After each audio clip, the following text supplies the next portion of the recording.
जी आप देख रहे हैं अभियान आयुष्मान और बहुत गौर से, बहुत ध्यान से देखिए। आपके शहर की हकीकत, आपके शहर की पड़ताल आज न्यूज 24 पर होगी और साथ ही हमारे साथ डॉक्टरों का पूरा पैनल भी जुड़ चुका है। इस वक्त देश के अलग अलग राज्यों का रियल रिपोर्ट हम आपको दिखाएं, उससे पहले आपको बता दें हमारे साथ कौन से खास मेहमान, आपके शहर की हकीकत और कैसे इस कोरोना महामारी से बचना है। सेकेंड वेव में जब एक डर है हम सबके भीतर, तो इसे काबू कैसे करना है। खास मेहमानों का पैनल है। Doctor MC Mishra, former director AIIMS से हमारे साथ इस वक्त जुड़ गए हैं। डॉक्टर धीरज कौल न्यूयॉर्क से, USA से हमारे साथ इस वक्त मौजूद हैं। Doctor Swati Maheshwari, specialist internal medicine, हमारे साथ जुड़ी हुई हैं। Doctor Ravi Godse, director of discharge planning, Pennsylvania, US से हमारे साथ हैं। और Kailash Gupta ji, chemist association Noida studio से ही यहाँ हमारे साथ ही मौजूद रहेंगे। थोड़ी देर में वो भी जुड़ेंगे, लेकिन आप सबका बहुत बहुत स्वागत है। इस वक्त आप विपिन श्रीवास्तव को भी देख सकते हैं, वो भी मेरे साथ जुड़े हुए हैं और मध्य प्रदेश की हकीकत सबसे पहले आप तक पहुंचाएंगे। क्यों?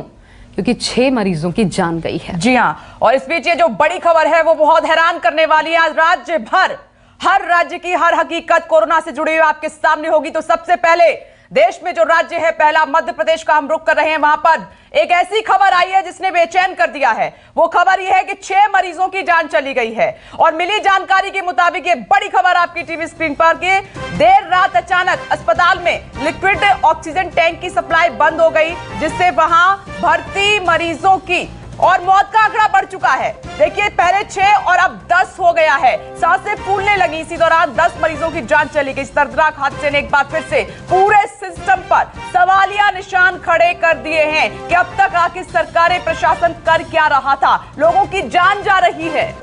बिल्कुल, देर रात अचानक बताया जा रहा है, क्योंकि पहले से ही दिक्कत तो थी, लेकिन इसको लेकर के सरकारों ने किया क्या।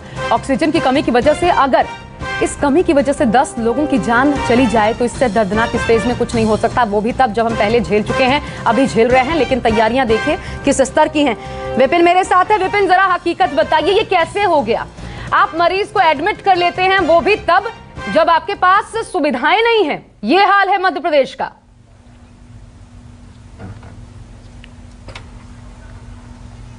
देखिए, बिल्कुल सबसे बड़ा सवाल है एडमिट करने का। तो पहली बात तो यह है कि मध्य प्रदेश के अस्पतालों में तकरीबन सारे बेड फुल हो चुके हैं, तो जहां पर एडमिट का सवाल ही नहीं उठता है, क्योंकि अब या तो आपको भर्ती होना है या ICU बेड तो आपको मिलना मुमकिन ही नहीं है। बड़े बड़े अस्पतालों के हालात हो चुके हैं, राजधानी भोपाल की, इंदौर की, जबलपुर की, हर जिले के हालात इसी तरह के हो चुके हैं। दूसरी बड़ी वजह ऑक्सीजन को लेकर लगातार पिछले 15 से 20 दिन से ये दिक्कत लगातार तेजी से बढ़ गई थी। रोजाना जो खपत होती है मध्य प्रदेश में, ऑक्सीजन की जो जरूरत होती है, उस जरूरत से लगभग दुगनी जो है अब यहाँ पर उसकी पूर्ति नहीं हो पा रही है। भोपाल में इसके हालात और ज्यादा खराब हो चुके हैं। बाकी जिलों की, शहडोल की बात की जाए, शहडोल मेडिकल जो हादसा हुआ है, कहा जा सकता था बेहद ही दर्दनाक है, क्योंकि 10 ऐसे जो मरीज हैं जिनकी मौत होना, और वो भी ऑक्सीजन से। तो एक बड़ा सवाल उठता है कि आखिरकार स्वास्थ्य सेवाएं कहाँ है मध्य प्रदेश में, किस स्थिति में, क्योंकि सरकार लगातार इस बात का जिक्र कर रही है कि ऑक्सीजन की पूर्ति हो रही है, लेकिन रोजाना इस बात के आंकड़े भी पेश किए जा रहे हैं कि आज की जरूरत इतनी है, कल की जरूरत इतनी है, परसों की जरूरत इतनी है, इस जरूरत के मुताबिक। लेकिन ऑक्सीजन जितनी मिलनी चाहिए उतनी नहीं मिल पा रही है। ग्राउंड पर जाकर हम जब देखते हैं अस्पतालों में जो मरीज की स्थिति होती है, उस स्थिति का अंदाजा लगाया जा सकता है कि ऑक्सीजन जैसी जरूरत, जो कि आज के दौर में सबसे बेहद जरूरी है, जो निजी अस्पताल है, उन लोगों ने अब लगातार रिक्वायरमेंट डाली, अपनी अर्जी लगा चुके हैं सरकार से कि हमको पूर्ति की जाए। और अस्पतालों में मरीज तक उससे बोल दिया गया है कि वो अपने इंतजाम करते रखें। ये एक गंभीर सवाल है। ये चुभेगा सरकार को कि एडमिट करने की बात तो दूर है, जो लोग भर्ती हैं उनको आप ऑक्सीजन नहीं दे पा रहे हैं। ऑक्सीजन की वजह से उनकी सांसें उखड़ रही हैं। विपिन, ये बड़ा सवाल है, सरकार सोचे इस बारे में।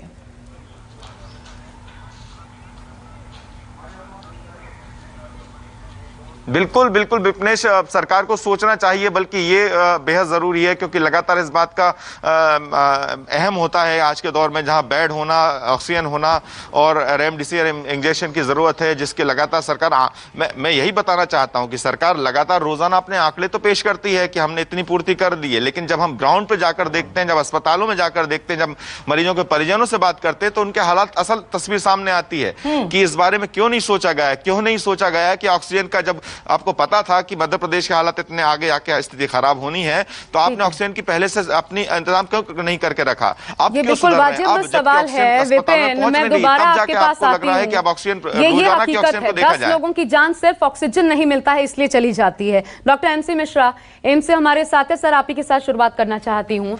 सर, ये तब है कि हम पहली लहर देख चुके हैं और हमें पता था कि दूसरी लहर आएगी, और तब हमारी इस प्रकार की तैयारी है कि ऑक्सीजन ही नहीं है।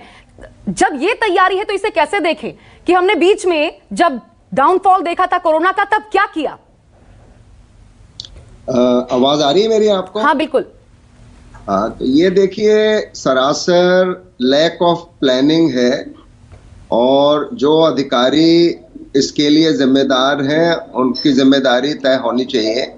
कि पिछली बार भी मध्य प्रदेश में, अगर आपको याद होगा, ऑक्सीजन की किल्लत हुई थी, और फिर इन्होंने थोड़ा, यूपी ने मदद करी थी और गुजरात ने मदद करी थी इनकी। तो इसका मतलब है कि इन्होंने पहले जो हमारा एक्सपीरियंस रहा पिछले 10 महीने का नवंबर तक, उससे कुछ सीखा नहीं। तो ये बिल्कुल मैं आपसे सहमत हूँ, और कि इसमें इनको असेस करना चाहिए था कि अगर उतने ही मरीज आते हैं जितने पिछली बार आए थे, कम से कम उसके लिए तो तैयारी होनी चाहिए थी। अभी चलिए, स्पाइक तो अब हुआ है, एकदम से बढ़े हैं केसेस, लेकिन अस्पताल में तो उतने ही पेशेंट भर्ती हैं जितनी कैपेसिटी है, तो उनके लिए तो ऑक्सीजन की व्यवस्था पूरी होनी चाहिए। तो ये मैं समझता हूँ कि कहीं ना कहीं ये अधिकारियों, जो भी इसके लिए, चाहे प्रशासनिक अधिकारी हो, चाहे मेडिकल प्रोफेशनल अधिकारी हो, जो एडमिनिस्ट्रेशन में है, उनकी तरफ से ये डेफिनेटली लैक ऑफ प्लानिंग है। प्लानिंग, लेकिन अभी एक बात महत्वपूर्ण हो जाती है एक्सपर्ट के तौर पर आपसे जानना कि ये तो कमी है और ये अचानक से इसको फिल नहीं किया जा सकता। अब स्कोप क्या बचता है, ऑप्शन क्या बचता है? हर राज्य, आपने जैसा कहा, पहले गुजरात और यूपी की तरफ से मदद ली गई थी, अभी तो गुजरात और यूपी में भी यही स्थिति देखने को मिल रही है। तो फिर क्या होगा? क्या इसी तरीके से मरीजों की जान जाएगी, या फिर आपको लगता है आपात व्यवस्था हमें कुछ देखने को मिलेगी इस वक्त? नहीं, मेरे ख्याल से कल प्रधानमंत्री ने उच्च अधिकारियों से चर्चा की है ऑक्सीजन के मामले पे, और कुछ इंपोर्ट का भी कहीं से बात हुई है। तो मैं समझता हूं कि उस पर कुछ ना कुछ एक्शन अर्जेंटली होगा।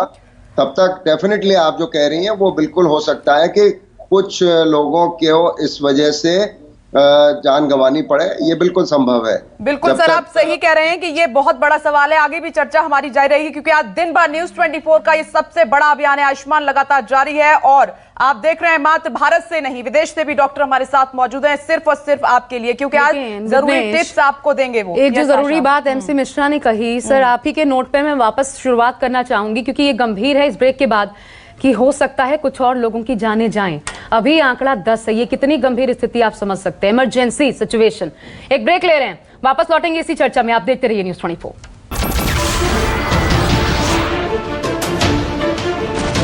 नमस्कार, मैं हूं मानक गुप्ता।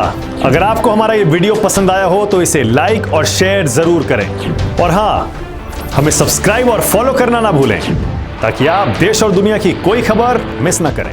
तो जुड़े रहिए हमारे साथ और देखते रहिए न्यूज 24।